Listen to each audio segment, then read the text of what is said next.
Can you hear me? Yes, sir, we can hear you, sir. Thank you. Good afternoon. Sir, in a couple of minutes, we'll be starting, sir. Yeah. Take your time. I just checked my line and everything. Fine. Yes, Am sir. I audible? Okay. Yes. Thank you. The light is clear? Fine. Okay. Yes, clear, sir. Perfect. Thank you. Hello.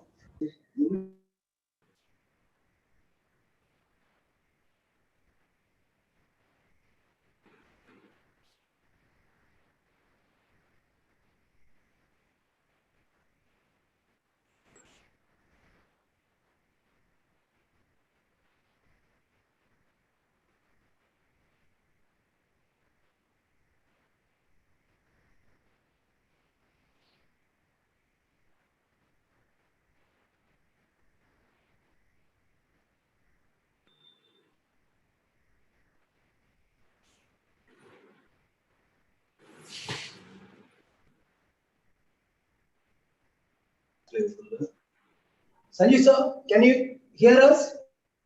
Very well, clear. Okay. Yeah, Sanjeev sir is audio. Okay. Viraj sir will start.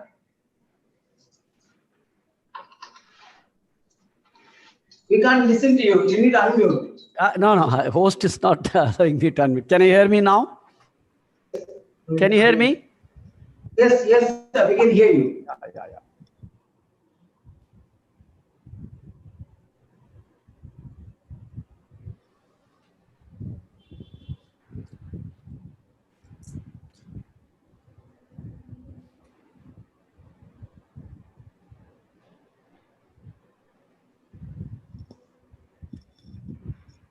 Hello, Uday.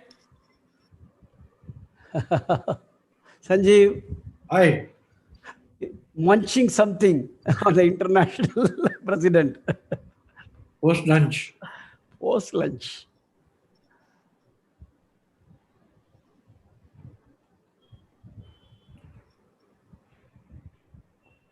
So who are we waiting for? Any more members? It's Sir, we are just starting, sir. We are just waiting for the state secretaries to log in. In a minute, we'll start, sir. Yeah. I'm just putting a message for them. So they have to present their video and. No, they don't have to present. It's all auto. Okay. We'll start. They don't come in, we'll just start. Whatever you say, boss.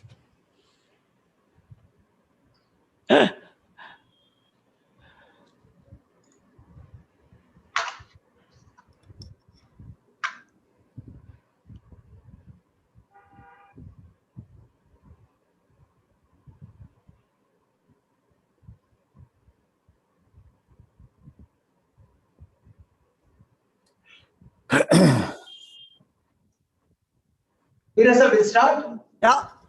Start. Good evening, everybody.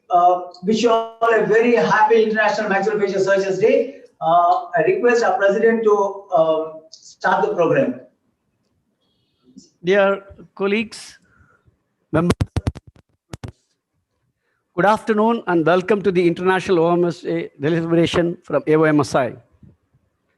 Of course, it is with a heavy heart bring you the sad news of passing away of our beloved senior surgeon, Dr. C.K. Dhanasekaran sir, today morning after battling a brief illness. The father of modern oral surgery in southern part of India, founder member of our association. Man of impeccable knowledge and surgical acumen, who taught many of our teachers who taught us, so he touched many lives of us. Was a commanding surgeon throughout his career and life, but he chose to depart today on this International OMFS Day, so we will forever remember him. Our condolence to his brave family members. May his soul rest in peace. May I request our members to maintain a minute of silence as a mark of respect for the great man who lived among us. Thank you.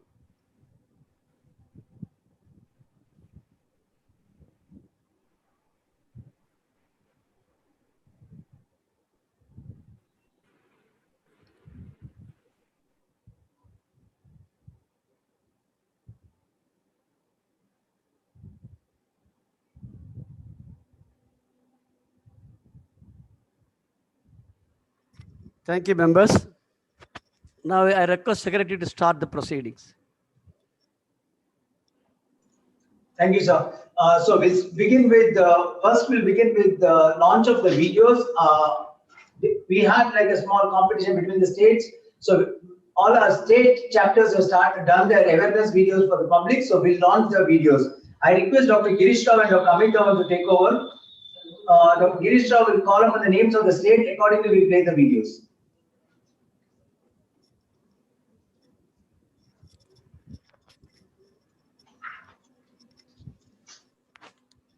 Is Girish online? Sorry. Dr. Girish Rao, please unmute yourself.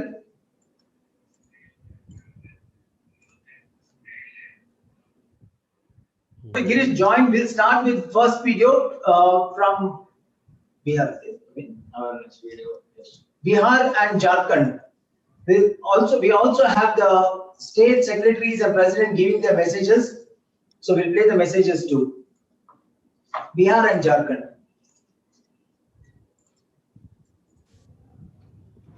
Hello everyone, I am Dr. Harsh Kumar, Secretary of Bihar Jharkhand State Chapter. I am working as an assistant professor in the Department of Dentistry at Patna Medical College. Today on this occasion of International OMFS Day, I feel very proud to be a maxillofacial surgeon. Our association at state level has evolved tremendously over a period of time.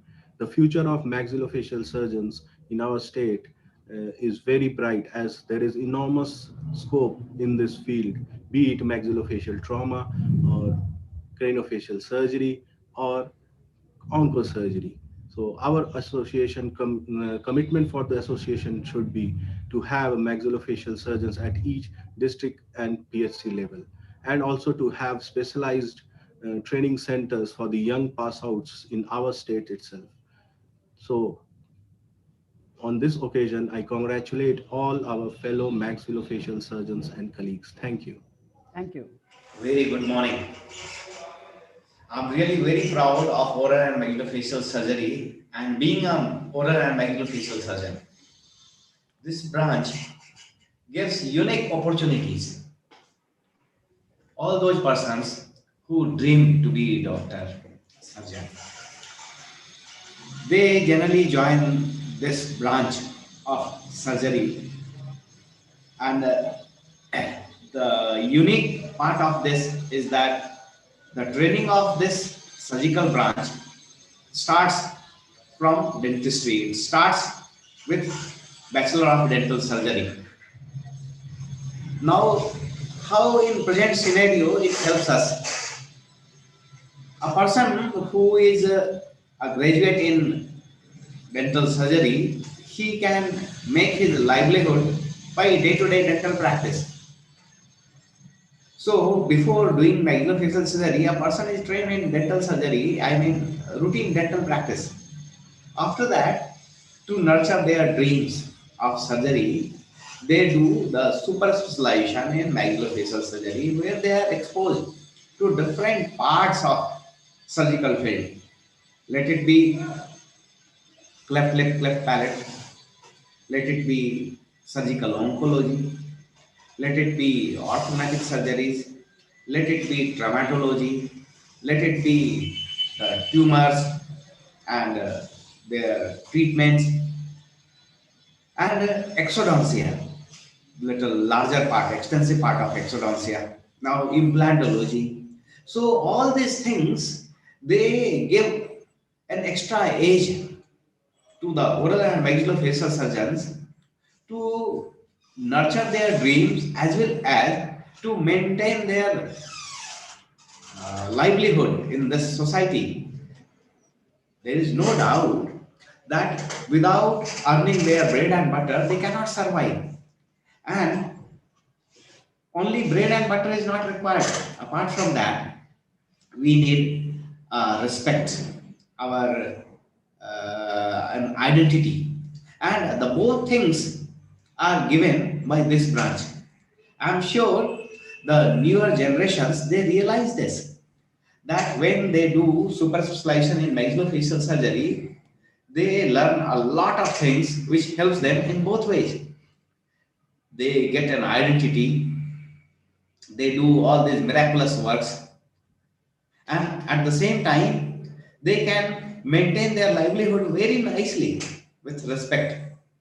So in newer future, this branch is going to be the best branch of dental surgery, and even from persons from medical side, they wish to be a oral and maxillofacial surgeon. Long live maxillofacial surgery. Hello everyone, this is Dr. Anuj Kumar. I am working as an associate professor in Department of Oral and Maxillofacial Surgery in our dental college and hospital. Today, on 13th Feb, we are celebrating Oral and Maxillofacial Surgery Day. Over the years, the domain of this branch, which is highly specialized branch, has widened considerably, and definitely it offers a lot of scope in the future too. So on this important day, I would like to wish and congratulate all my colleagues. We are indeed guardian of the face. Thank you. So the next state chapter is Haryana state chapter. Please play Haryana state chapter.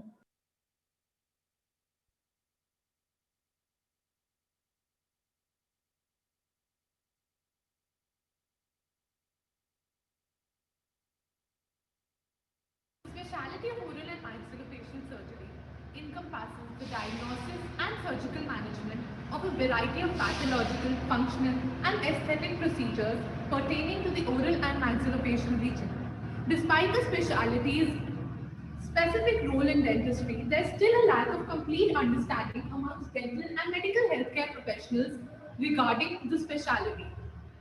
So since there's unfamiliarity of the concept of an oral and maxillofacial surgeon, it is essentially an amalgamation of general surgery pertaining to the face and dentistry pertaining to the oral cavity.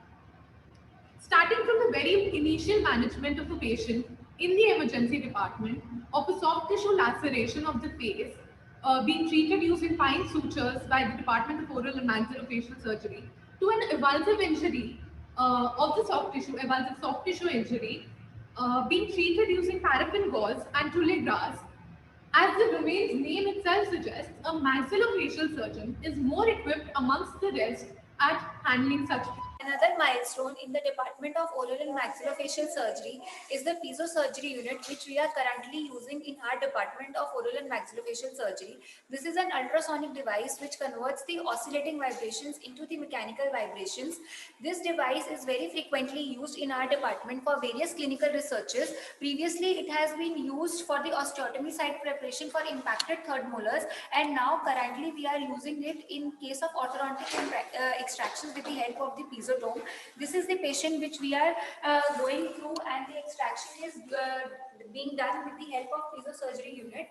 Another uses of piezosurgery unit are various bone splitting, sinus elevation, cystectomy. It has greater advantages such as precise control, bleed-free site, but the only disadvantage with this is it's cost effective. But this is a current milestone in our department and in various departments in which it is using. Good morning, everybody. Some of the challenging cases treated by oral and maxillofacial surgeons are the patients with acquired defects of the jaws, following birth, ablative tumor surgery, or trauma to the oral and maxillofacial region. The proper treatment not only involves the surgical treatment, but also the reconstructive part. Without adequate maxillofacial reconstruction, these patients often suffer from decreased quality of life related to impaired speech, mastication, deglutition, and aesthetics. Maxillofacial reconstruction can range from simple skin grafting to bone grafting, all the way to the transplantation of the bone with blood vessels, microvascular free flap surgery for larger complex defects. After the completion of functional reconstruction, the process of rehabilitating the oral cavity by replacement of the lost teeth and the gum begins. Oral and maxillofacial surgeons are uniquely qualified to manage patients through all stages of the treatment, from ablative resection, microvascular reconstruction, and finally the dental implant placement for complete restoration of oral functions. Rehabilitation of oral function begins with interdisciplinary planning with surgeon and the prosthodontic specialist. The Department of Oral and Maxillofacial Surgery at College of Dental Sciences and Research, Mulana, is one of the few institutions in Haryana that is able to provide this comprehensive care to its patient. Our department is also committed to the advancement of the science in maxillofacial reconstruction and is currently working with teams of the tissue engineers and biomedical scientists to create a custom alternative to current standards in the facial reconstruction. Thank you so much. A very happy OMFS Day to all of us. A 37-year-old male patient presented with the chief complaint of inability to pass urine for past 4 months. He was diagnosed with urethral strictures and was planned for buccal mucosal urethroplasty. The case was operated by 2 teams of Department of Urology and Department of OMFS under general anesthesia. The patient was painted and draped on both the surgical sites under all aseptic conditions. For buccal mucosal grafts, the donor site was marked with a sterile surgical marker. Incisions were made using surgical blade number 15 and grafts of approximately 4 into 2.5 centimeters were harvested from both the sides. Defatting of the graft was done. The harvest site was irrigated with betadine and saline and dressing was placed at the donor site. Now the site is left open to heal secondary. Maxillofacial surgeons are an integral part of the trauma care system. Maxillofacial surgeons are trained in addressing a wide variety of trauma to the face and associated structures. Here we have a patient who reported to the emergency with an alleged history of RTA.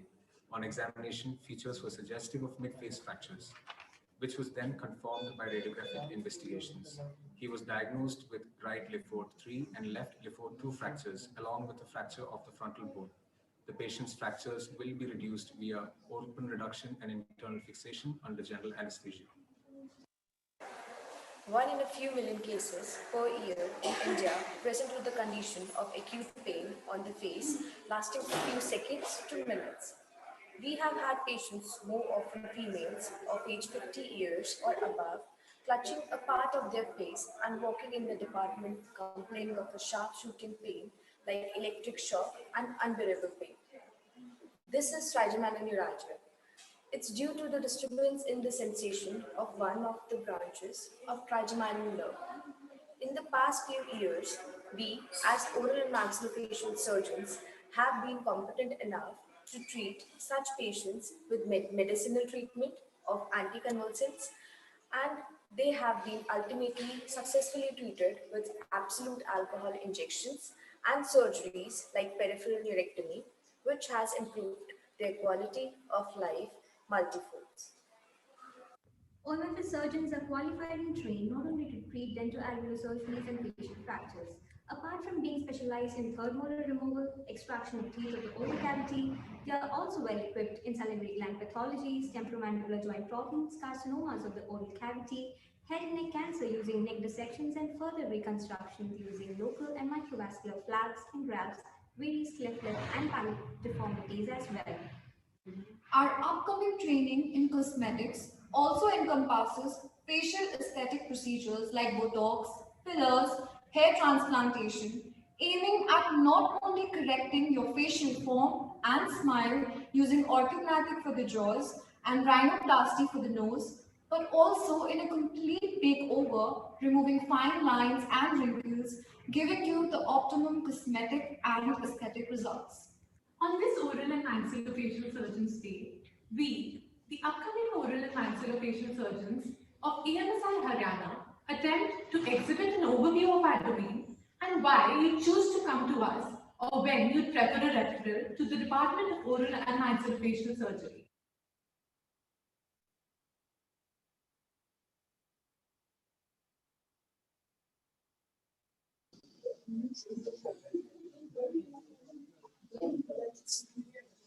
Good afternoon, everyone.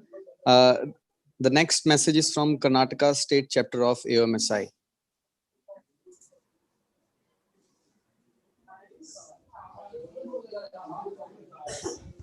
The surgical specialty of oral maxillofacial surgery is an internationally recognized unique specialty which bridges the fields of dentistry and medicine. This specialty not only deals with the problems of teeth, but also the diseases, injuries, and the defects in the jaws, face, head, and neck. It is difficult for a layperson to pronounce the name of the specialty and is equally difficult to comprehend the scope of the advanced surgical procedures done by an oral and maxillofacial surgeon. To celebrate the International Oral and Maxillofacial Surgeons Day on February 13, the Karnataka State Chapter of Association of Oral Oral Maxillofacial Surgeons of India has brought out an overview of some of the advanced surgical procedures which an oral maxillofacial surgeon performs. An oral maxillofacial surgeon not only treats the commonest birth defects like cleft lip and cleft palate, but also treats a condition called craniosynostosis, wherein the skull sutures close too prematurely, resulting in limiting or slowing the growth of child's brain. In association with a neurosurgeon, an oral maxillofacial surgeon performs osteotomies, repositioning the skull bones to accommodate and facilitate normal growth of brain within. Another commonest problem we face regularly is snoring, which at times can lead to a life-threatening condition called as obstructive sleep apnea. Patients suffering from this problem often choke in the middle of the sleep, leading to disturbed sleeping pattern and poor quality of life.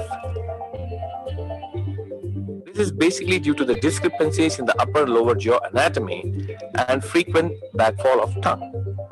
Instead of giving an astronaut mask called a CPAP to pump in more oxygen whole night, an oral maxillofacial surgeon gives a jaw repositioning device or does a jaw corrective surgery called as orthognathic surgery, either by conventional procedure or by virtual modality using the latest cutting-edge scientific advancements, namely 3D printing modality, to set right the jaw discrepancies and prevent the fallback of tongue, thereby giving the patient his best medicine, sleep. These 3D printed models have become a norm in the present day scheme of things for an oral maxillofacial surgeon.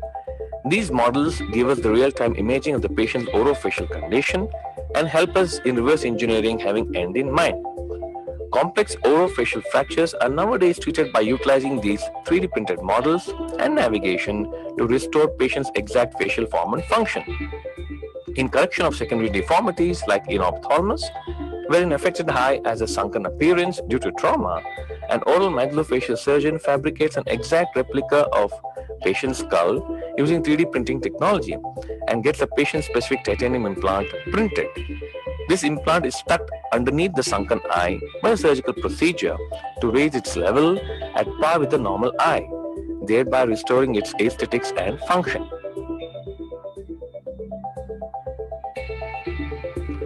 In conditions of pathology, these 3D printed models help us in visualizing the extent of tumor, extent of resection, reconstruction of the orofacial defects using suitable bone grafts, and finally help us in rehabilitation of the reconstructed site by implant-supported prosthesis.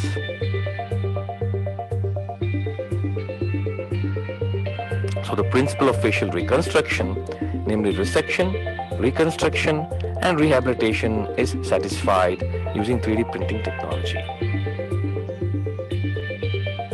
Some patients who have met with an accident in the head and neck region have a tendency to develop a condition called ankylosis, wherein a hard calcified mass called callus fills up the jaw joint space, which will prevent them from opening and closing the joint. A competent oral maxillofacial surgeon resects this hard callus along with the joint and replaces it with a customized temporomandibular joint made up of titanium, thereby giving the patient a full range of mouth opening and helping them lead a good quality of life.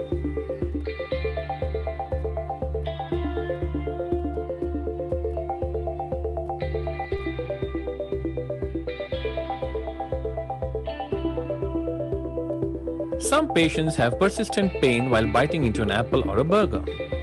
They are diagnosed to have jaw joint problem, for which an oral maxillofacial surgeon uses a sophisticated gadget called as arthroscope to navigate into the joint, visualize it, and correct the problem to alleviate the pain.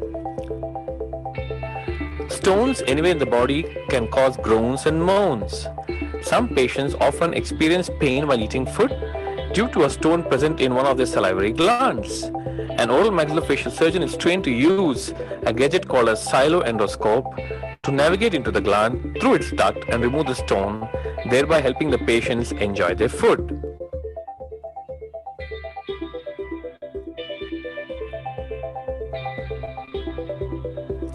For patients who have lost their upper jaw due to cancer, there's always a problem of food getting regurgitated through their nose, associated with a nasal twang and an incomprehensible speech. An oral maxillofacial surgeon places a titanium implant called a zygomatic implant into the cheekbone and stabilizes the denture, thereby allowing the patient to chew well without regurgitation and also speak with finesse.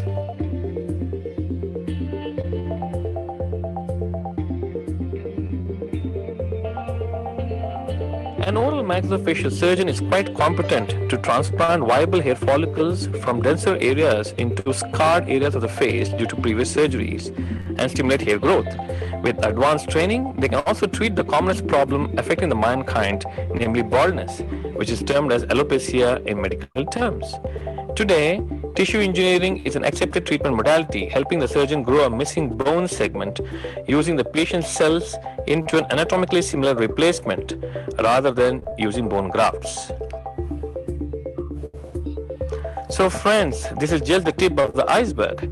This specialty has been the forefront in innovating and assimilating the technological advances that have been taking place and integrating them into our armamentarium in order to enhance the orofacial function, improve facial aesthetics, and restore dignity to life. Next time, if you're confronted with any of these issues, remember there is an oral maxillofacial surgeon who will eradicate these problems and alleviate your pain. Thank you so much, Karnataka chapter of Oral and Maxillofacial Surgeons. May I now call upon the Orissa chapter of Oral and Maxillofacial Surgeons to kindly come over and do their presentation. Thank you.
Next chapter is Tamil Nadu State Chapter of Oral and Maxillofacial Surgery.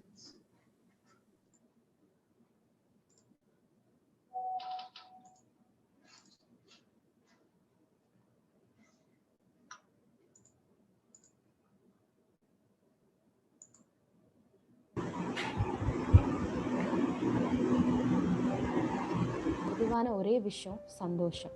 எனக்கு இதுல சந்தோஷம் கிடைக்குது, நான் இதை தான் செய்வேன். இப்படி நம்ம ஆழ் மனசு நமக்கு போடுற கட்டளை படிதான் நம்ம வாழ நினைக்கிறோம். ஆனா அது நமக்கு நல்லதா கெட்டதான்னு யோசிக்காம திரும்ப திரும்ப அதே செய்யறது எந்த வகையில சரியா இருக்கும்?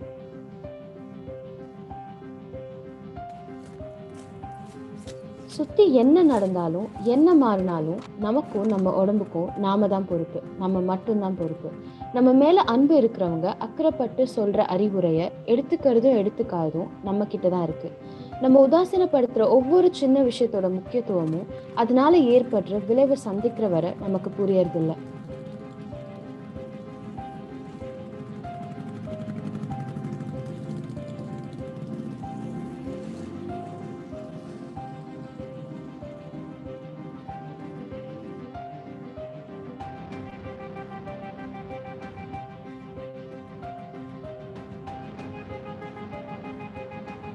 விளைவுகளை பத்தி யோசிக்காம தற்காலிக சந்தோஷத்துக்காக திரும்ப திரும்ப நம்ம செய்யற விஷயம் ஒரு பிரச்சனையில கொண்டு போய் விட்டா தெரிஞ்சோ தெரியாமலோ அதுக்கு நாமளே தான் காரணமா இருக்கும். அறியாமைனாலையும் விழிப்புணர்வு இல்லாததுனாலையும் நம்ம செய்யற சில செயல் நம்ம உடம்புக்கு எந்த அளவுக்கு கெடுதல்னு தெரியாமலேயே அதை இன்னமும் நிறைய பேர் செஞ்சுட்டு தான் இருக்காங்க.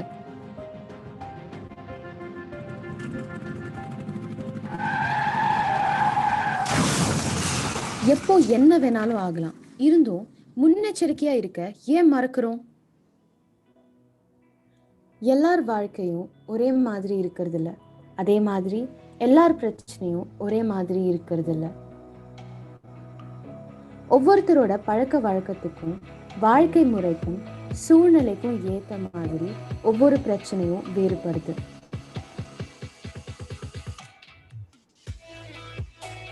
பிரச்சனை என்னவா இருந்தாலும் அதற்கு தீர்வு இவ்வளவு பெரிய உலகத்துல ஏதோ ஒரு இடத்துல எங்கேயோ இருந்துட்டு தான் இருக்கு.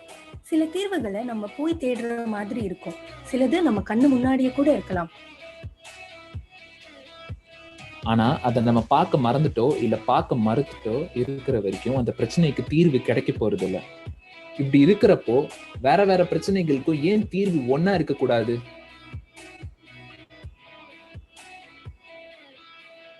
அப்படி பல பிரச்சனைக்கு இந்த மாதிரி ஒரே இடத்துல தீர்வு கிடைக்கும்னு எத்தனை பேருக்கு தெரியும்? மருத்துவத்துறையில முக தாடை அறுவை சிகிச்சைன்னு ஒரு பிரிவு இருக்கு. அதை பத்தி உங்களுக்கு ஏதாவது தெரியுமா? வாய் புற்றுநோய்க்கு எந்த மருத்துவரை அணுகணும் என்று உங்களுக்கு தெரியுமா? முகம் மற்றும் தாடை அறுவை சிகிச்சை நிபுணர்கள் என்னென்ன சிகிச்சை செய்வாங்கன்னு உங்களுக்கு தெரியுமா? அன்னப்பிளவுக்கு முகம் மற்றும் தாடை அறுவை சிகிச்சை நிபுணர் அறுவை சிகிச்சை செய்வாங்க என்று உங்களுக்கு தெரியுமா? விபத்துல முகச்சிதவு ஏற்பட்டா எந்த நிபுணர் அணுகணும்னு உங்களுக்கு தெரியுமா? தெரியாது. ஒரு 4-5 வருஷமாவே எனக்கு புகைப்பிடிக்கிற பழக்கம் இருந்துச்சு. வாயில நாக்கு பகுதியில கொஞ்ச நாளாவே வலி மற்றும் எரிச்சல் ரொம்ப அதிகமாகவே இருந்துச்சு. முகம் மற்றும் தாடை அறுவை சிகிச்சை கிட்ட போனேன். அவங்க இதை வாய் புற்றுநோய்னு சொன்னாங்க. அதுக்காக அறுவை சிகிச்சையும் செஞ்சு இப்ப நான் முழுசா குணமாயிட்டேன். ஒரு 6 மாதத்துக்கு முன்னாடி வண்டி வேகமாக ஓட்டினதாலையும் என்னோட கவனக்குறைவனாலையும் எனக்கு ஒரு பெரிய ஆக்சிடென்ட் ஏற்பட்டது. அந்த ஆக்சிடென்ட்டில் என் இடது பக்கம் முகத்தில் பெரிய ஃப்ராக்சர் ஏற்பட்டது. பக்கத்தில் இருந்தவங்கலாம் என்னோட ஹாஸ்பிட்டலில் சேர்த்தாங்க. அந்த டாக்டர்ஸ் என்னை ஒரு முகம் மற்றும் தாடை அறுவை சிகிச்சை நிபுணர்கிட்ட பரிந்துரை செஞ்சாங்க. இப்போ ஃப்ராக்சர் முழுசாக சரியாகி நான் நல்லா இருக்கேன். முகத்தாடை அறுவை சிகிச்சை நிபுணர்கள் விபத்துகளால் முகத்தில் ஏற்படும் காயங்கள் மற்றும் எலும்பு முறிவுகள், வாய் புற்றுநோய் அறுவை சிகிச்சைகள், அதனை தொடர்ந்து செய்யப்படும் புனரமைப்பு அறுவை சிகிச்சைகள், உதடு மற்றும் அன்னப்பிளவுகள், தாடை மூட்டு அறுவை சிகிச்சைகள், முகம் மற்றும் தாடை பகுதியில் ஏற்படும் நீர்க்கட்டிகள், முகத்தாடை சம்பந்தப்பட்ட நோய்கள் அனைத்தையும் சிகிச்சை மூலம் குணப்படுத்துகின்றனர். இவ்விதமான நோய்களின் அறிகுறிகள் தென்பட்டால் அருகில் உள்ள மருத்துவமனையில் உள்ள முகத்தாடை அறுவை சிகிச்சை பிரிவில் உள்ள நிபுணரை அணுகி ஆலோசனை பெற்று பயனடையுங்கள்.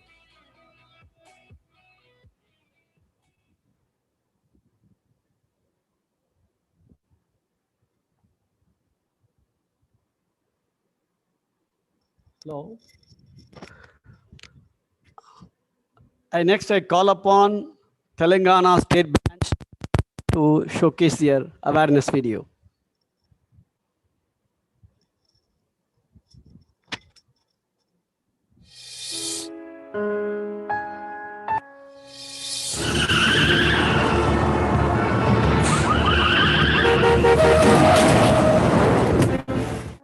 Are these the last moments of my life?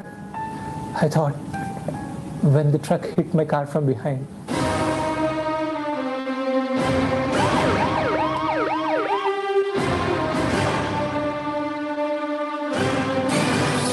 I was in a state of shock at that moment.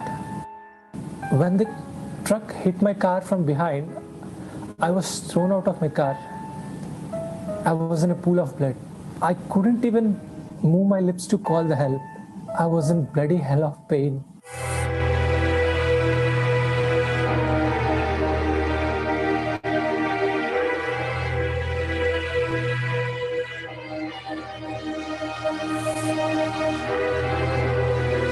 This is a major road accident case. The patient is severely injured and especially on the face. The preliminary tests reveal the CT scans done on the patient show multiple fractures on the face, including cheekbones and jaws. His eye sockets are shattered. Fortunately, there is no brain injury.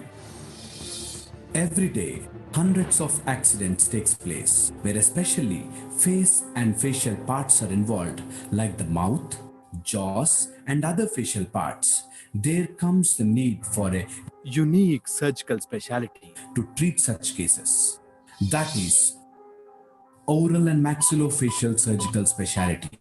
And in few hours operation, oral and maxillofacial surgeon and his team reconstructed patient's battered head and face. I was brought to the hospital with multiple facial fractures. I really had no idea that there existed surgical specialty which deals with these kind of cases. I was treated by an OMFS, maxillofacial surgeon. I never thought a maxillofacial surgeon could do this. They gave me a new lease of life. Thank you. Who is a maxillofacial surgeon? What does it take to become one? Training to become an oral and maxillofacial surgeon is rigorous, with a minimum of 5 years of dental school and 3 more years of post-graduation surgical training. Maxillofacial surgery is a unique surgical specialty. We also deal with congenital, developmental, and acquired defects with reconstructive and cosmetic surgery. Another important area of maxillofacial surgical specialty is removal of benign and malignant tumors from face and neck, especially from oral cavity, and rebuilding the gaps that arise after the removal. As you can see on the screen, the tumor being removed from the lower jaw is the dark area. Maxillofacial surgeons rebuild the jaw by extensive bone grafting. Moreover, an maxillofacial surgeon treats many infections that affects the face. For example, maxillofacial surgeons deal with many types of disorders. The temporomandibular joint disorders that affects the TMJ, problems affecting the jaw joint and the connective muscles are very common, which go untreated many times, not knowing there exists a surgical specialty to treat such temporomandibular joint problems. Oral and maxillofacial surgeons also deals with birth defects, particularly the facial structural deformities in face, jaws, forehead, teeth, and the bite problems are also rectified by maxillofacial surgeons. The aim of maxillofacial surgery is not just to rectify the defect, but also to give functionality and safeguard the aesthetics. As a maxillofacial surgeon, I come across a variety of medical and surgical cases daily that the patient who comes to us with the aforesaid issues is given functionality. At the same time, we maintain the aesthetics so that they lead a happy life. They gave me a new lease of life. Thank you. Thank you, maxillofacial surgeons.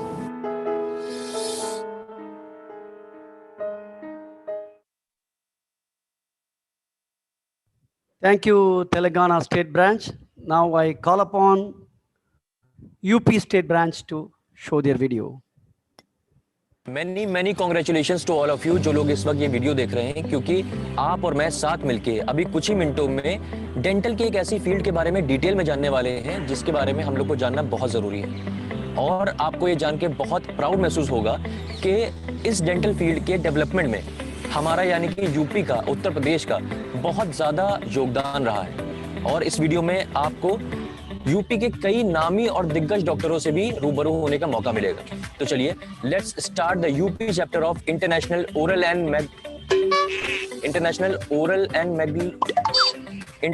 Oral and maxillofacial surgeons day. Uttar Pradesh, यहाँ का हर शहर सिर्फ एक शहर नहीं बल्कि एक अलग महफिल है। और इस महफिल में आपको दाखिल होने के लिए किसी और चीज की जरूरत नहीं, सिर्फ एक मीठी सी मुस्कुराहट की जरूरत है। तो मुस्कुराइए कि आप उत्तर प्रदेश में हैं।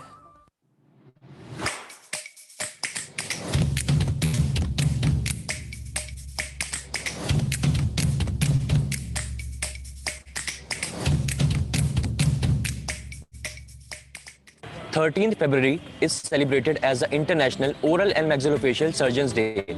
So let's begin with the message of our Honorable President of the UP chapter of Association of Oral and Maxillofacial Surgeons of India, Professor Dr. Gaurav Singh, who is not only the head of the Department of Oral and Maxillofacial Surgery, but is also the principal of Sardar Patel Postgraduate Institute of Dental and Medical Sciences. I, Dr. Gaurav Singh, Principal and Head, Department of Oral and Maxillofacial Surgery at Sardar Patel Postgraduate Institute of Dental and Medical Sciences, Lucknow.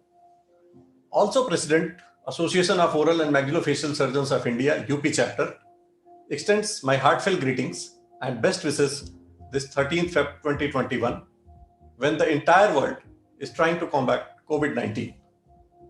International Oral and Maxillofacial Surgery Day marks the birth anniversary of Dr. Meenu Sorabji Jinwala, the first oral surgeon in India. This day celebrates the contribution of oral and maxillofacial surgeons who are trained and certified to treat wide spectrum of diseases, injuries, defects in head, neck, face, jaw, and the hard and soft tissues of oral and maxillofacial region. The history of oral surgery begins from 500 BC to 300 BC. During this time, Hippocrates and Aristotle wrote about extracting teeth and using wire to support loose teeth and fractured jaws. The Department of Oral and Maxillofacial Surgery is an integral part of the dental faculty, which was started in the state of Uttar Pradesh in 1967 in KGMC, now KGMU. This department is more than 50 years old, involved in teaching and training of oral and maxillofacial education. It all started under the guidance and hard work of the living legend, Dr. R. Pradhan, who headed the Department of Oral and Maxillofacial Surgery, KGMU, in late 1960s. It is heartening to know that from minor oral surgery done under local anesthesia to the growth during some last 40 years, that today we can boast of the most advanced surgeries performed in modular OTs with the state-of-the-art equipment and infrastructure. Oral and maxillofacial surgery as a speciality की सफलता का श्रेय कई दिग्गजों को जाता है, जिन्होंने अपनी जिंदगी में हमारे देश को कई बेहतरीन ओरल एंड मैक्सिलोफेशियल सर्जन्स दिए। तो चलिए मिलते हैं ऐसे ही कुछ दिग्गजों से। About half a century back, when I started on the path of oral surgery, it was a narrow lane. Slowly, I reached a wider road, and ultimately, now we are on the highway. For exceptional and distinguished service in the field of oral and maxillofacial surgery, Dr. Shadab Mohammed, ex-dean and presently head of department KGMU, was awarded with the honor of Padma Shri. Earlier, a maxillofacial surgeon was limited to only pulling out a difficult tooth or a fractured tooth, but now, with the latest advancement and their training in the various fields of maxillofacial surgery. They are well versed doing craniofacial surgeries, cleft palate surgeries, skull-based surgeries, and orthodontic surgeries, facial deformities, different fields. So now doctor Divya Mehrotra हम सब के साथ कुछ memories share करना चाहती हैं जिससे हम लोग को पता लगेगा कि कैसे oral and maxillofacial surgery with time evolve हुई. So let's feel her nostalgia. Happy International Oral and Maxillofacial Surgeons Day to everyone. We have been lucky to see a tremendous change in the way we practice maxillofacial. I still remember the day how we used to go to the photographer to get our patients' photographs done, superimposed on the cephalograms for orthodontic planning during my PT days. And then we started doing it on Adobe Photoshop. And today we do everything on virtual platforms through simulations, navigation guided surgeries, and robotics. The digital era has changed the way we visualize the anatomy in virtual or augmented reality. Association of Oral and Maxillofacial Surgeons of India, AOMSI. जानते हैं इसकी स्थापना कैसे हुई? चलिए खुद professor doctor K. N.. Dubey की जुबानी सुनते हैं. The AOSI was officially affiliated to the International Association during the Sydney Conference in 1977. The AOSI was renamed as Association of Oral and Maxillofacial Surgeons of India in 1985. The AOMSI is a registered organization and admits qualified oral and maxillofacial surgeons as life or annual members. तो चलिए अब कुछ points देख लेते हैं जिससे हम लोग को पता चलेगा कि ओरल एंड मैक्सिलोफेशियल सर्जरी का पास्ट कैसा था, प्रेजेंट सिनेरियो क्या है और फ्यूचर प्रोस्पेक्ट्स क्या है.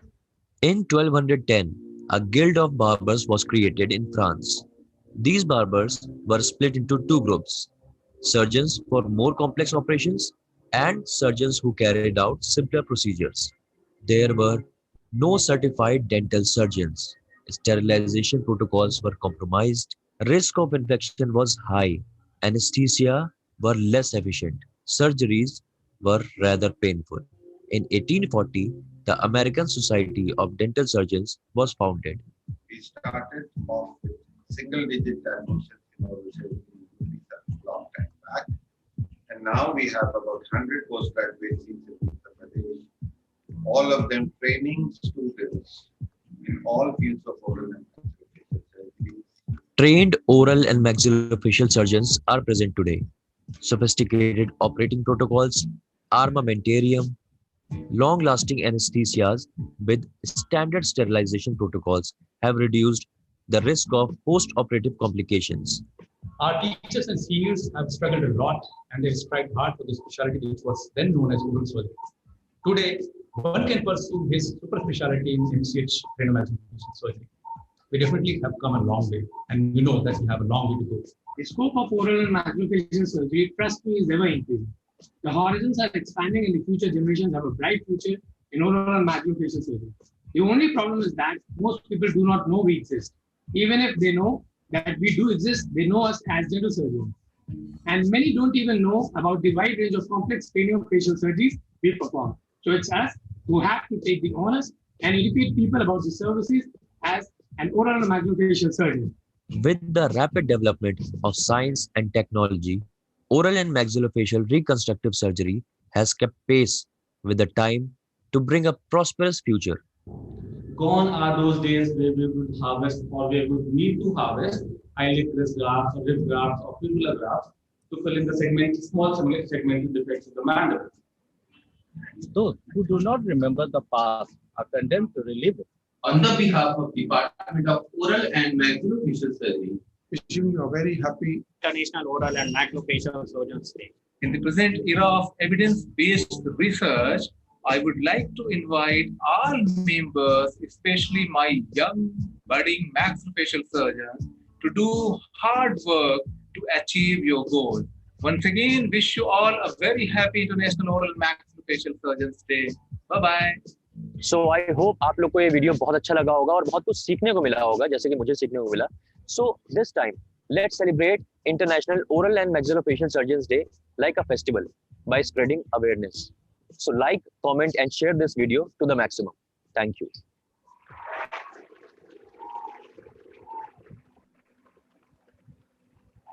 Thank you, UP State Branch, for the wonderful video. Now I call upon Kerala State to show their video.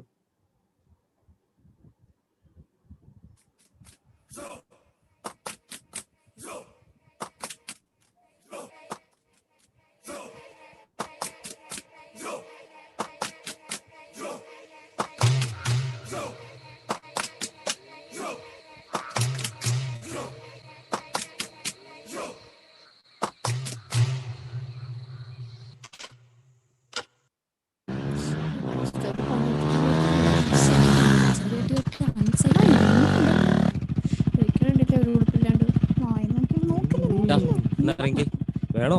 കോളേജാ, നമ്മുടെ കോളേജിലല്ല. നിന്റെ തോന്നിവാസം കാണിക്കുകയാണ് നീ കോളേജിൽ പറഞ്ഞത്. ഇതിപ്പോ എത്രാമത്തെ പ്രാവശ്യം നീ ഇങ്ങനെ ഇവിടെ വന്ന് നിൽക്കണേ? പല വട്ടം നിനക്ക് ഞാൻ വാണി തന്നിട്ടുള്ളതാ. നീ ഇവിടെ പഠിച്ച് ഡോക്ടർ ആവുന്നതോ അതോ കൊട്ടേഷൻ പണിക്ക് പോകുന്നതോ? ഇത്തവണ ക്ഷമിക്കാൻ പറ്റില്ല. ഒരു കാര്യം ചെയ്യും, കുറച്ചാൾ പോയി വീട്ടിലിരിക്കും. നീ എന്താ ചിരിക്കണേ?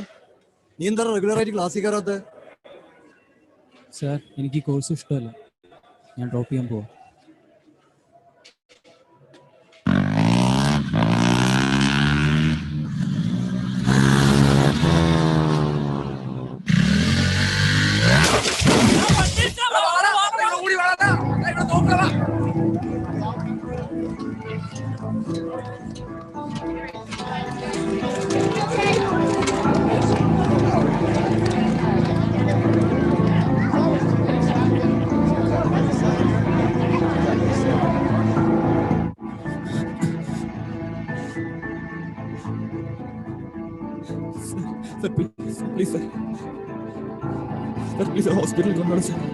ഡോക്ടർ, ഹെഡ് ഇഞ്ചുറി ആവാനാണ് ചാൻസ്. തലയിടിച്ചാണ് ഡോക്ടർ. ചെയ്യാൻ പറ്റില്ലേ പറ, ഞാൻ കൊണ്ടുവച്ച് കൊണ്ടുപോക്കോളാം. നീ മാറി നിൽക്കടാ, ഞങ്ങൾക്കറിയാം. നിങ്ങൾ പല്ല് ഡോക്ടറല്ലേ? നിനക്ക് പല്ല് പറിക്കാനായിട്ട് വേറെ എന്താ അറിയാം? 7-8 കൊല്ലം നിന്റെയൊക്കെ മുഴുവൻ ശരീരം പഠിച്ചിട്ടാണോ ഞങ്ങളും ഡോക്ടറെ? മാറിക്കടാ doctor. Medical emergency. All doctors from the surgery department are requested to report to the principal room immediately.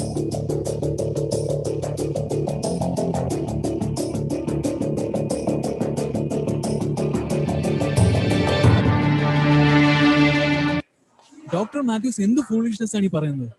നമ്മൾ എങ്ങനെ ഈ സർജറി എന്നാണ് ഡോക്ടർ ഉദ്ദേശിക്കുന്നത്? പുള്ളിക്ക് sir, initially the Glasgow coma scale was 9 and CG ചെയ്തു. There's an indication of severe extradural hemorrhage and GCS was falling and now it's 7. The patient's condition is critical, so we have to do the surgery right now. Doctor, why should we? ഒരു neuro surgeon പോലും ഇല്ലാതെ എങ്ങനെ ഈ surgery ചെയ്യണമെന്നാണ് doctor ഉദ്ദേശിക്കുന്നത്? ഒരു neuro surgeon ഇല്ലാത്തത് കൊണ്ടാണ് സാർ നമ്മൾ ഈ സർജറി ചെയ്യണമെന്ന് ഞാൻ പറഞ്ഞത്. ഡോക്ടർ, നിങ്ങൾ വേണമെങ്കിൽ അയാളെ നല്ലൊരു ഹോസ്പിറ്റലിലേക്ക് ഷിഫ്റ്റ് ചെയ്യുക. അതാണ് നമ്മളെ കൊണ്ട് ചെയ്യാൻ പറ്റിയ ഏറ്റവും നല്ല കാര്യം. സാർ, ഇവിടെ നിന്നൊരു നല്ല ഹോസ്പിറ്റലിലേക്ക് ഒരു 1.5 മണിക്കൂർ ട്രാവൽ ഉണ്ടെന്ന് നമുക്ക് എല്ലാവർക്കും അറിയാം. അതുവരെ ആ പേഷ്യൻ്റ് സർവൈവ് ചെയ്യില്ലെന്ന് നിങ്ങൾക്കറിയാം. പിന്നെ എന്തിനറിഞ്ഞുകൊണ്ട് അയാളെ മരിക്കാൻ വിടണം? ഒന്നുമില്ലെങ്കിൽ എനിക്കൊന്ന് ട്രൈ ചെയ്യണം. കൂടെ നിൽക്കുന്നവർക്ക് നിൽക്കാം, പക്ഷെ ഞാൻ എന്തായാലും ഈ സർജറി ചെയ്യും. ഓക്കെ.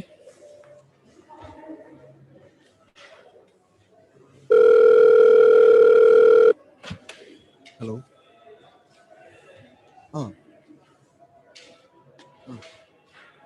നിങ്ങളൊരു കാര്യം ചെയ്യും, ആ ഗേറ്റ് അടിച്ച് ലോക്ക് ചെയ്തേക്കും. ആ ചെക്കൻ്റെ ഫ്രണ്ട്സും ലോക്കൽസും ഗേറ്റിന്റെ വെളിയിലുള്ള പ്രൊട്ടസ്റ്റ് അവനെ വിട്ടിട്ടിരുന്നു. ഞാൻ സെക്യൂരിറ്റിയോട് ഗേറ്റ് ലോക്ക് ചെയ്യാൻ പറഞ്ഞിട്ടുണ്ട്. Doctor, that case associated with severe shock. Immediate ആയി അഡ്രിനാലിൻ കൊടുക്കണം. ഇവിടെ നമ്മുടെ സ്റ്റോക്ക് ഇല്ല. സാർ, എന്തെങ്കിലും ഒന്ന് ചെയ്യണം സാർ. സാർ, ഡ്രഗ് മേടിക്കാൻ ഞാൻ പൊക്കോളാം, പക്ഷേ അമറിനെ പുറത്തിറക്കുമെന്ന് എനിക്കറിയില്ല. സാർ, സസ്പെൻഷൻ ഒഴിവാക്കുമെന്ന് പ്രതീക്ഷിച്ചിട്ടൊന്നുമല്ല, എന്നാലും ഒരു ജീവൻ രക്ഷിക്കാനല്ലേ. അവന്മാരകത്ത് കയറാണ്ട് പിന്നെ പുറത്തിറക്കണ കാര്യം ഞാനേറ്റ്. സാർ, സർജറിക്കുള്ള പണിയോട് എനിക്ക്.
എത്രയും പെട്ടെന്ന് ഐവി സ്റ്റാർട്ട് ചെയ്യണം. But where is the drug?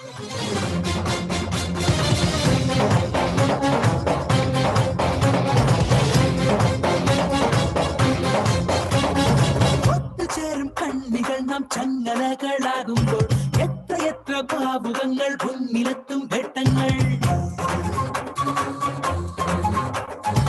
ഒത്തുചേരും കണ്ണികൾ നാം ചങ്ങലകളാകുമ്പോൾ എത്ര ഭാവുകങ്ങൾ മുന്നിലെത്തും ഘട്ടങ്ങൾ.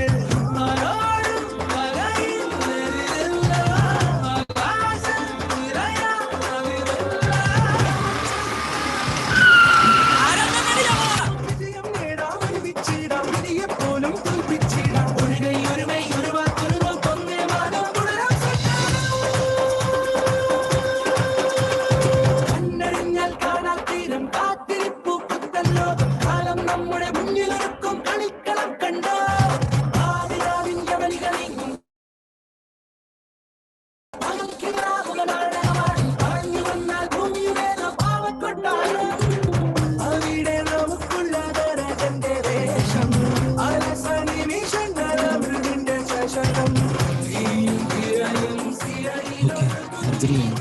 ഇനി എത്രയും പെട്ടെന്ന് ഇയാളെ നമുക്കൊരു മെഡിക്കൽ കോളേജിലേക്ക് മാറ്റണം. Okay?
Thank you very much from the Kerala State Chapter.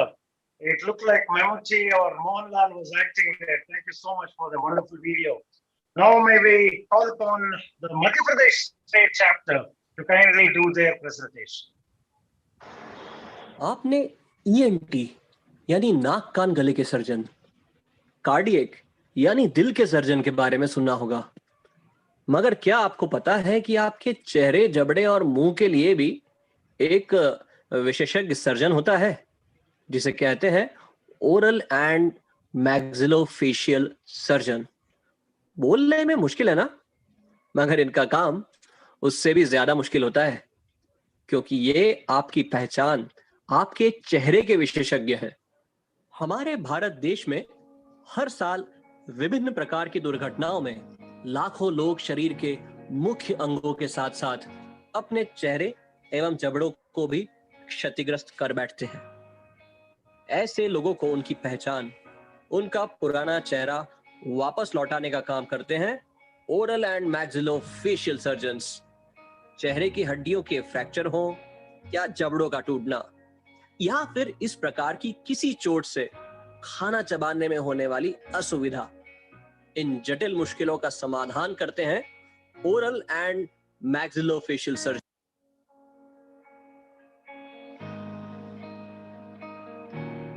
आपने अपने आसपास कई लोगों को तंबाकू और गुटखा खाते हुए तो देखा ही होगा, और इसके कारण कई लोगों को मुंह नहीं खोल पाने की बीमारी, जिसे ओरल सबम्यूकस फाइब्रोसिस कहते हैं, उससे ग्रसित देखा होगा। तंबाकू से बंद हुए मुंह को शल्य क्रिया द्वारा खोलने के विशेषज्ञ होते हैं ओरल एंड मैक्सिलोफेशियल सर्जन।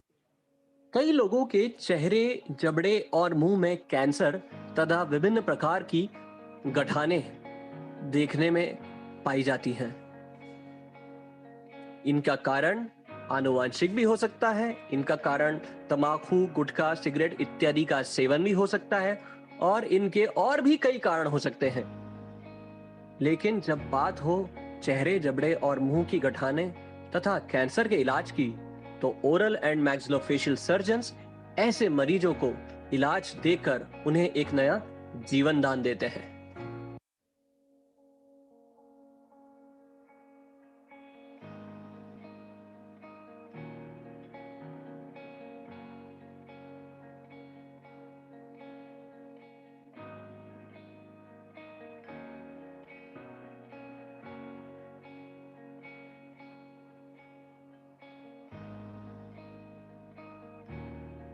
से जबड़े बंद होने की बीमारी, जिसे TMJ एंकाइलोसिस कहते हैं, उससे पीड़ित रहते हैं। ऐसे बच्चों का जीवन बेहद चुनौती भरा होता है।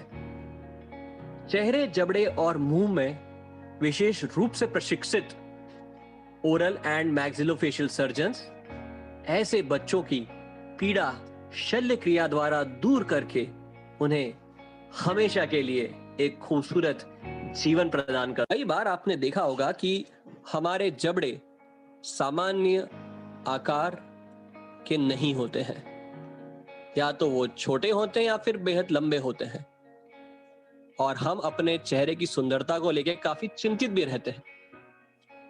ओरल एंड मैक्सिलोफेशियल सर्जन्स एक विशेष प्रकार की सर्जरी, जिसे ऑर्थोग्नैथिक सर्जरी कहते हैं, उसके द्वारा जबड़ों को सही और खूबसूरत आकार देने में निपुण होते हैं।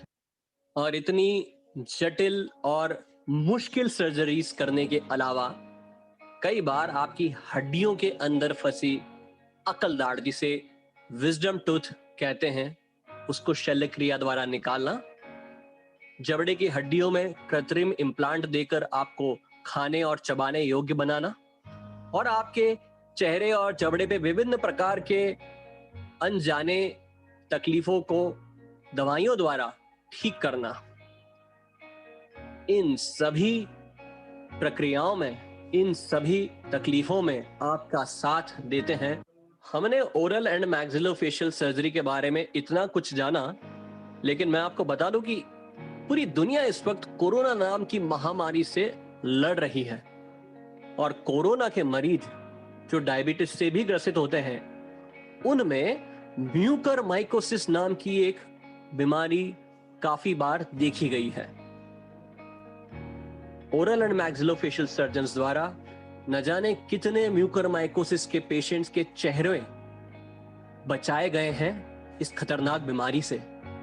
तो न सिर्फ सामान्य रूप से, लेकिन कोरोना काल में भी ओरल एंड मैक्सिलोफेशियल सर्जन्स अपना योगदान समूचे विश्व में देते रहे।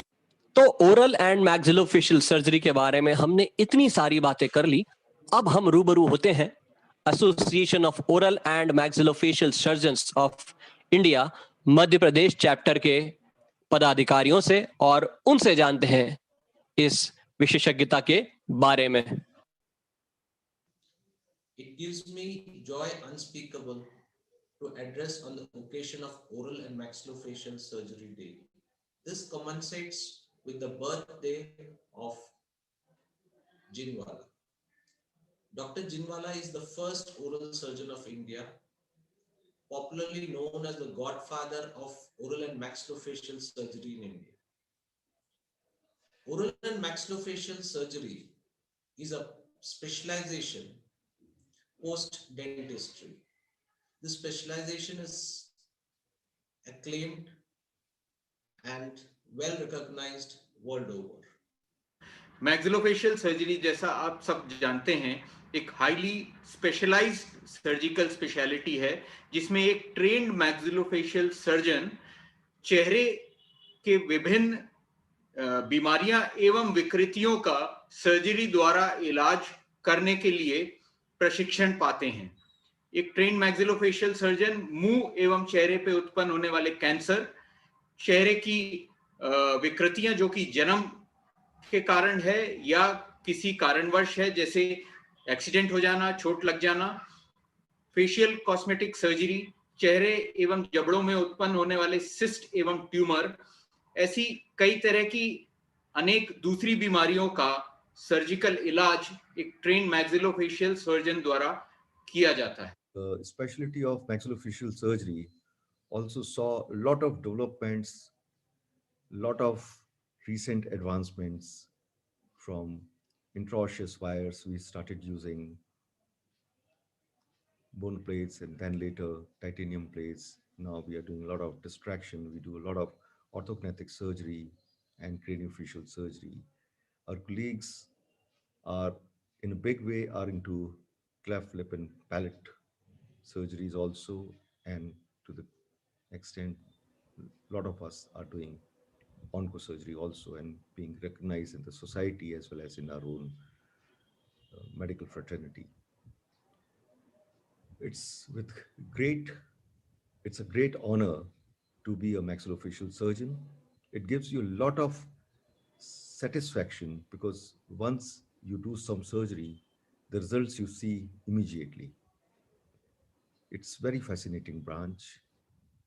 तो अगली बार बात हो क्षत विक्षत चेहरे की, फ्रैक्चर हुए जबड़ों की, कटे फटे होठ और तालू की, मुंह जबड़े के कैंसर की या चेहरे की गठानों की, या फिर बात हो दांतों में लगने वाले कृत्रिम इम्प्लांट्स की, याद रखिए जब बात हो चेहरे, जबड़े और मुंह की तो ओरल एंड मैक्सिलोफेशियल सर्जन्स आपके साथ हमेशा खड़े हैं।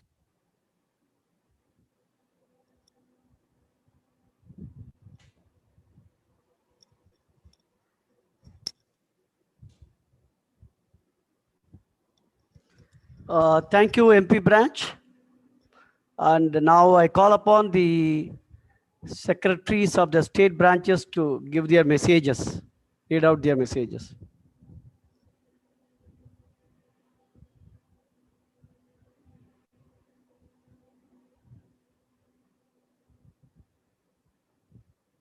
Aprita? On behalf of the AOMSI Haryana chapter, on this Oral and Maxillofacial Surgeons Day, I would like to express my heartiest wishes and congratulate the entire fraternity. Over the years, oral surgery has come up a long way, combining dentistry and surgery, which has benefited a large number of patients. In recent years, advances, for example, arthroscopy, total TM joint replacements, or even cosmetic facial procedures have taken our specialty to a higher level.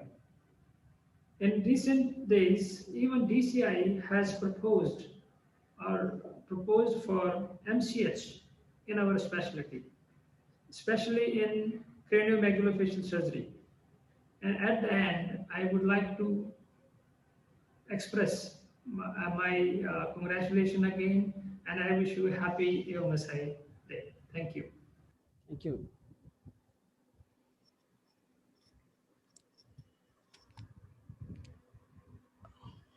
I call upon the next state president or secretary to give their message.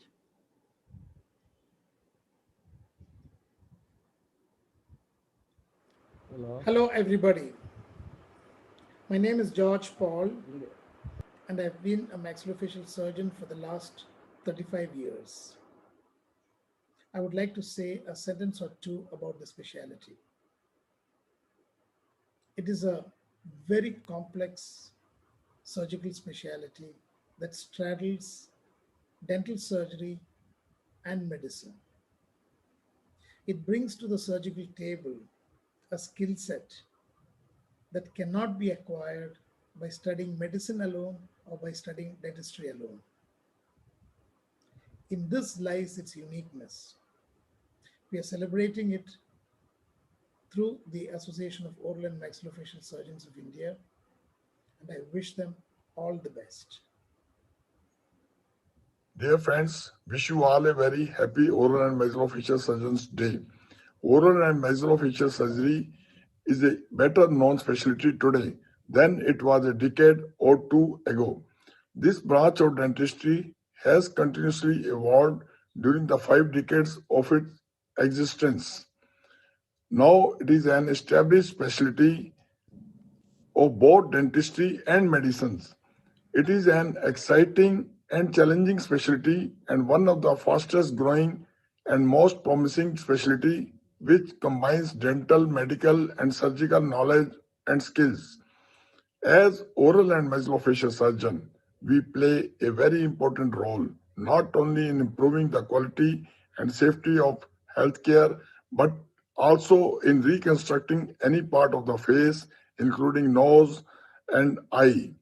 Our role is assuming greater importance in the face of increasing morbidity due to dental conditions, oral cancer, trauma, as well as rehabilitation due to head and neck cancer surgeries. Be proud to be an oral and maxillofacial surgeon.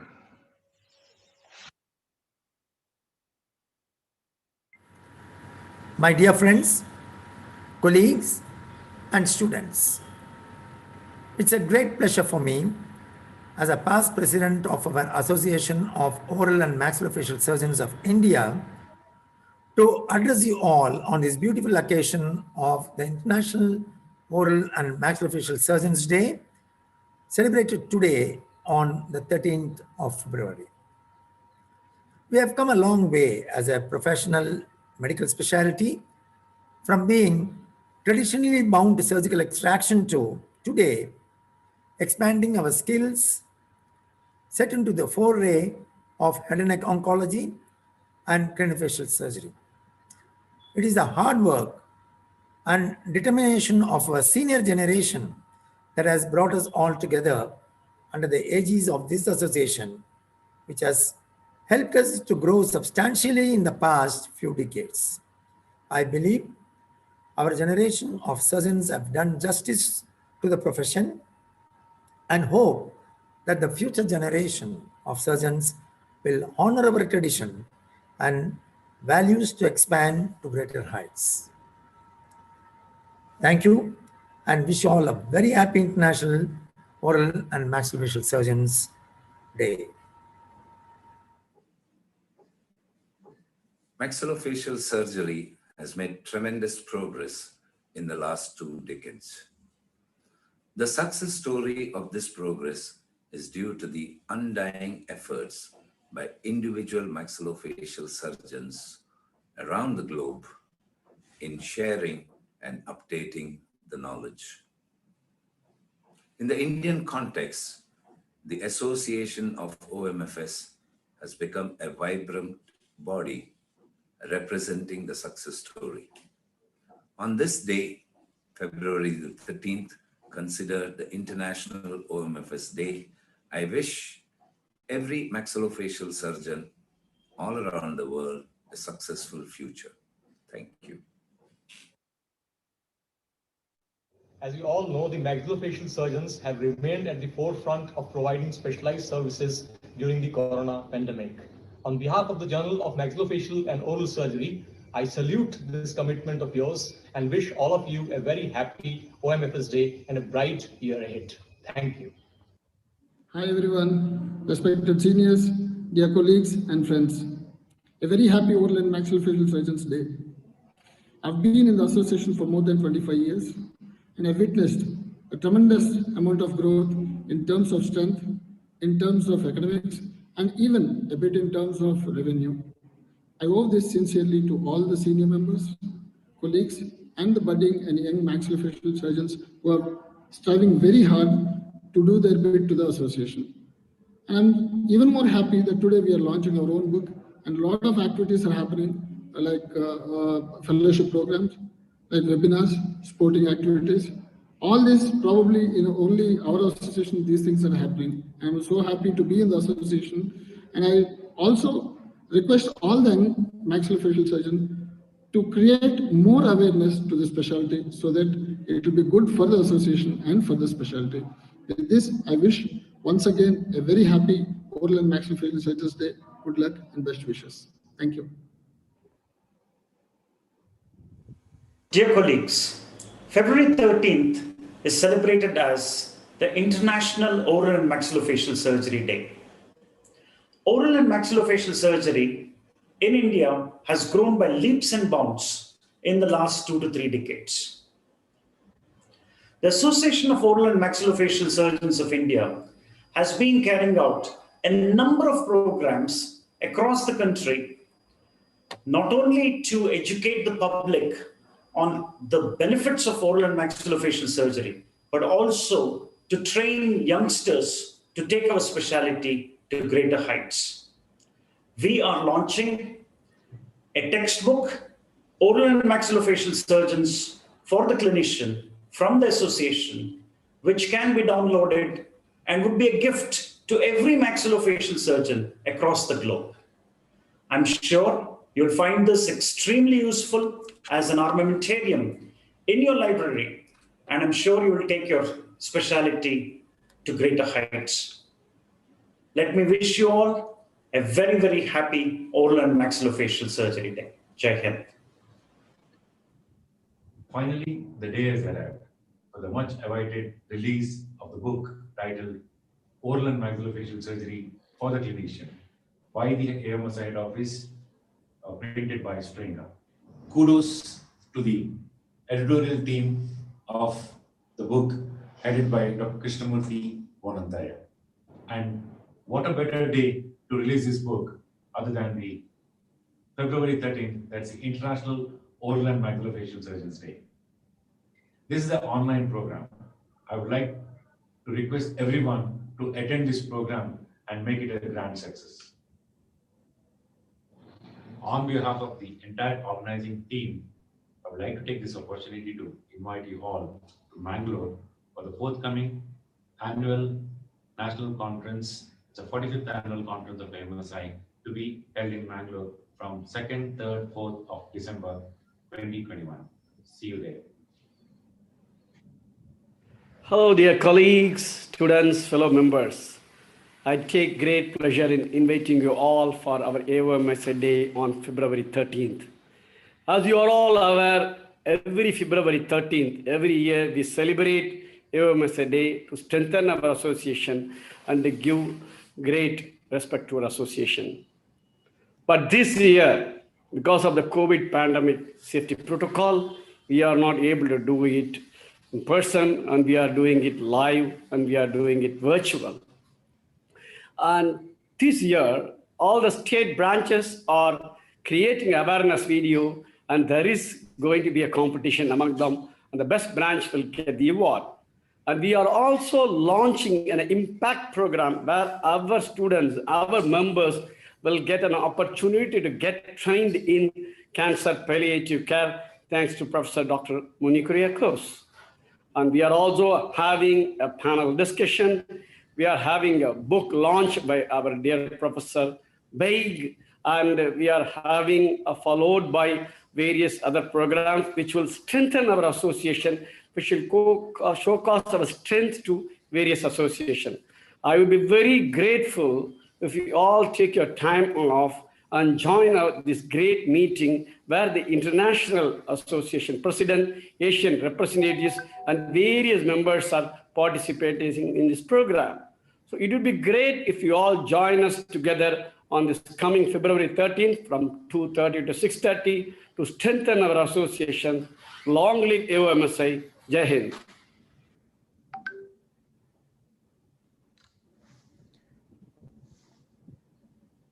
Thank you, sir. So we'll now launch the Impact HN program.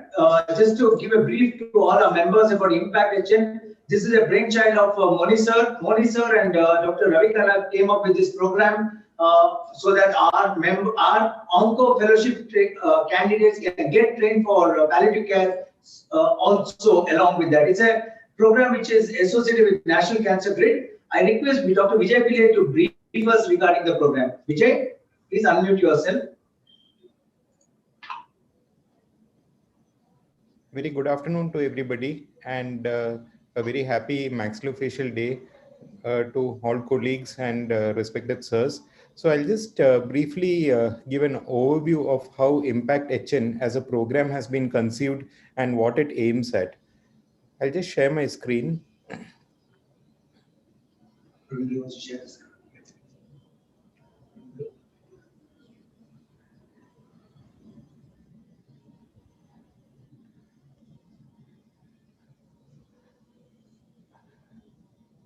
So is my screen visible?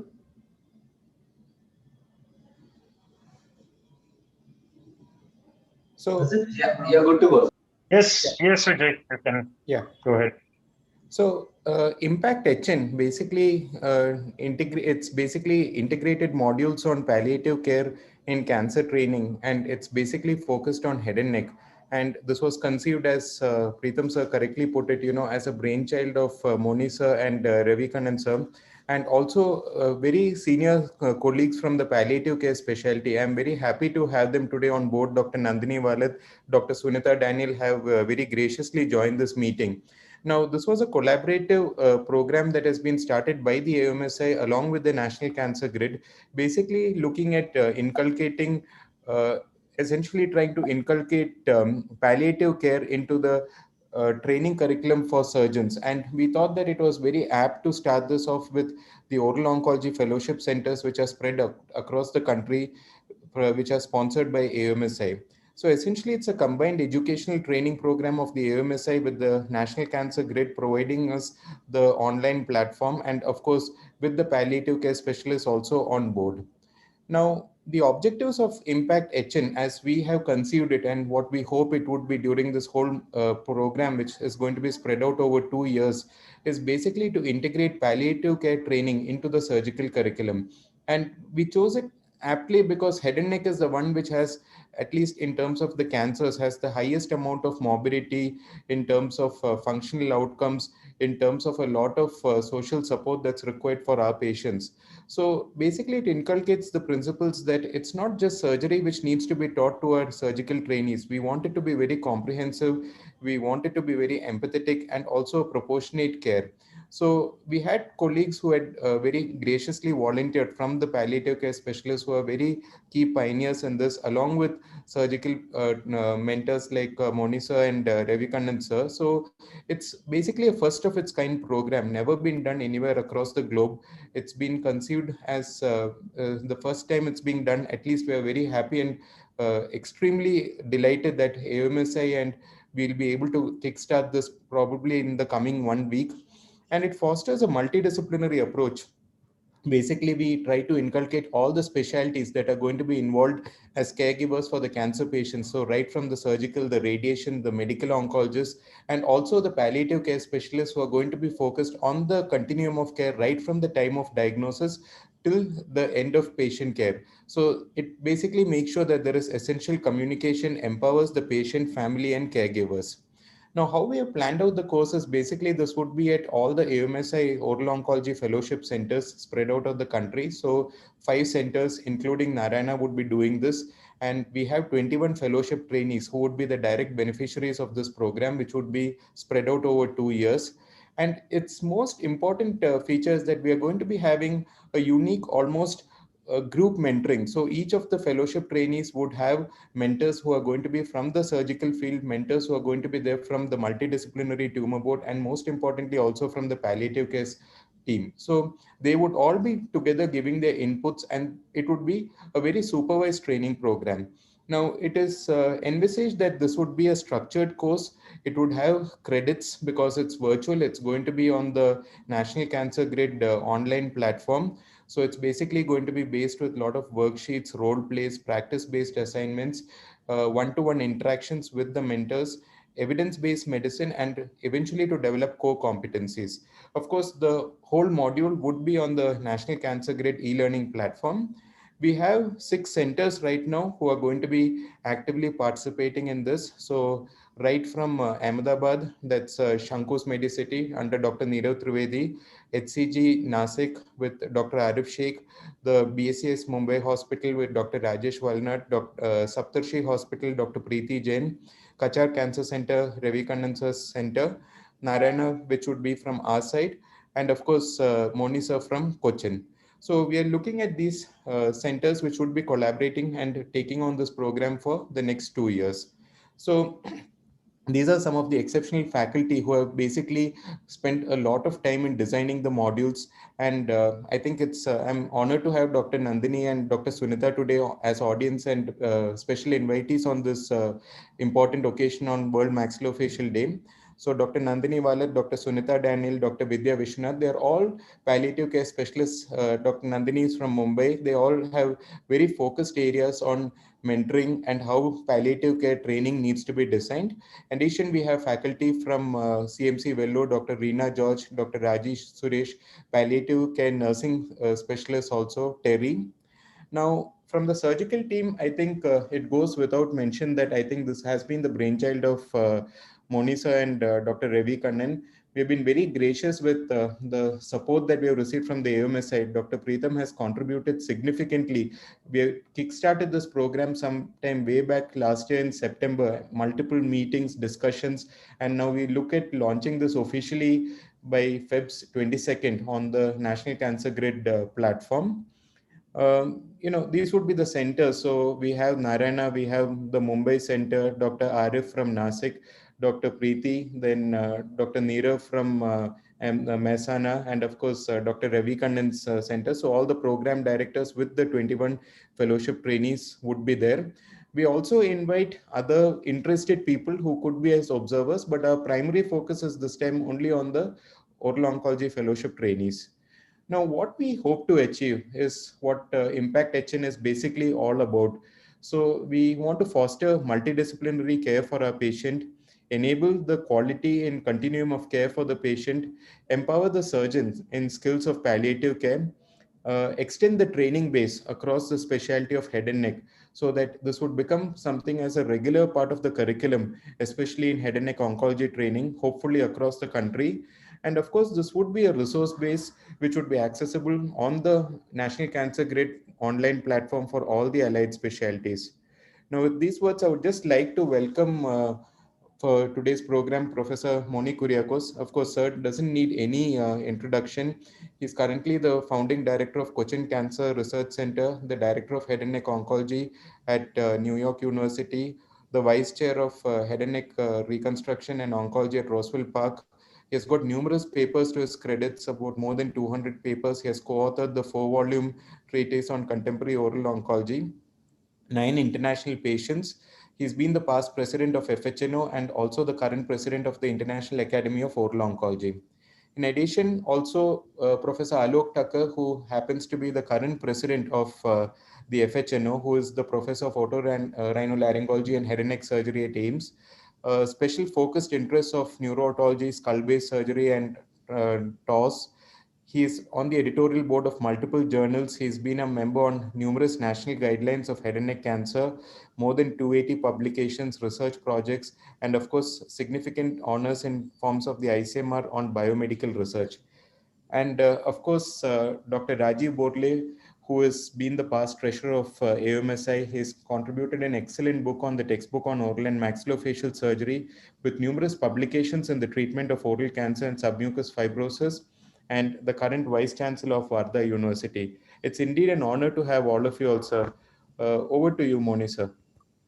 Thank you, Vijay. First of all, let me congratulate the AMSI and Dr. Nandini and the team for initiating this, one of the, as Vijay said, one of the first of kind training program anywhere in the world. As we know, ours is a surgical discipline. There is no other way other than learning the surgical skill to deliver that skill set.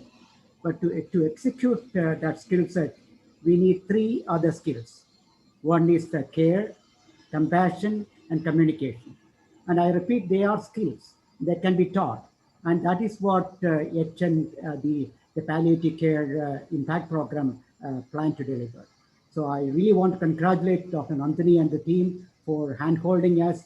And Dr. Preetham, I can't thank you enough for guiding us and for all your support. Vijay, thank you for the leadership.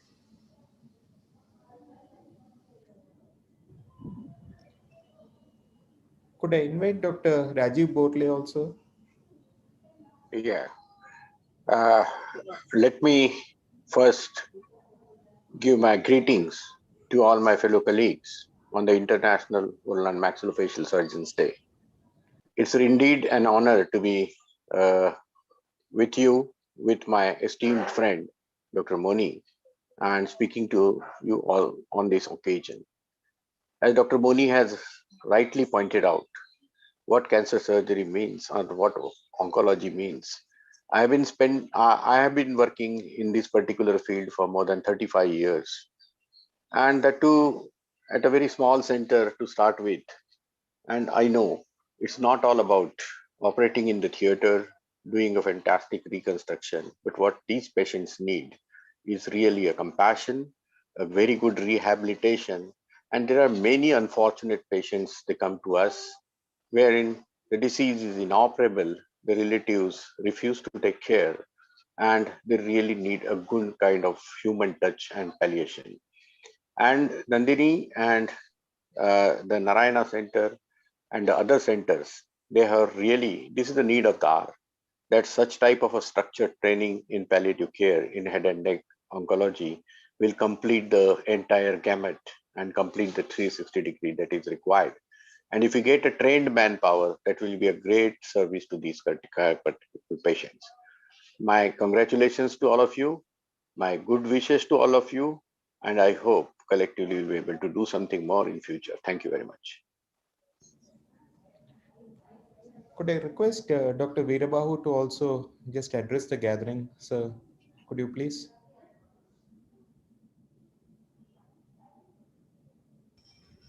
Hi, on behalf of our association, I would like to thank Dr. Moni, Dr. Vijay and their team for bringing out this wonderful impact program.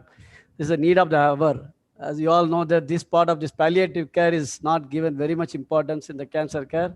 And I'm very thankful to you and your team and Ravikan and other people who are involved in this and creating awareness and giving chance to our specialty. Thank you very much.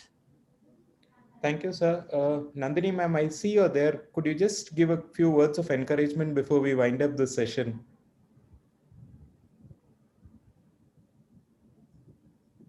All that needs to be said have been said. So I'm very happy that it's being received in the most open manner. And this is a pilot, and we will learn together. Thank you very much, Vijay. Thank you, ma'am. Thank you, sir. And hopefully we'll have a wonderful 2 years of this program and take it ahead. It's really proud that AMSI has partnered with such a big organization for this. Thank you, sir. Thank you. Thank you, Vijay. Thank you, Modi sir. Thank you, Bole sir and Nandini madam. Thank you, President, for inaugurating the Impact HN program. Bole sir, thank you, sir. Thank you. Thank you. So, before we move on to the next, we have from our textbook chapter from the editorial board, we have a small book reading session which will last for 15 minutes before we start the panel. So we missed one message that is from our Vice President. Once we do the book reading session, we play the Vice President's message. Book reading. Hello, everybody. This is Dr. Krishnamurthy Burnantaya. On behalf of the editorial team of the AOMSI textbook, Maxillofacial Surgery for the Clinician, greeting you all. It is with a great sense of satisfaction and a humongous amount of relief I'm talking to you all regarding the launch, the virtual launch of the AOMSI textbook, which is an open source, free to download book for everybody.